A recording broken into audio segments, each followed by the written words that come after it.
লঙ্কা আর কালো জিরে বাটা দিয়ে আর ইলিশ মাছের ঝোল করবো, নুন দিয়ে ঝোল করবো। সর্ষের তেল দিয়েছি,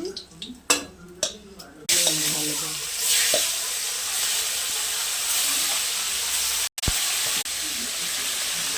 ভাজা হয়ে গেছে, তুলে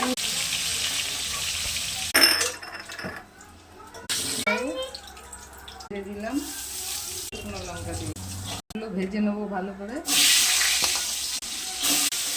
ভাজা হয়ে গেছে, কালো জিরা লঙ্কা বাটাটা দিয়ে দিলাম, হলুদ দিলাম, লবণ দিলাম, একটু চিনি দিলাম, জল দিয়ে দিলাম, এগুলো দিয়ে দিলাম, কাঁচা লঙ্কা দিয়ে দিলাম, এর মধ্যে একটু দিয়ে দিলাম, ফুটাবো, তারপর নামিয়ে দেবো। নামিয়ে দিলাম।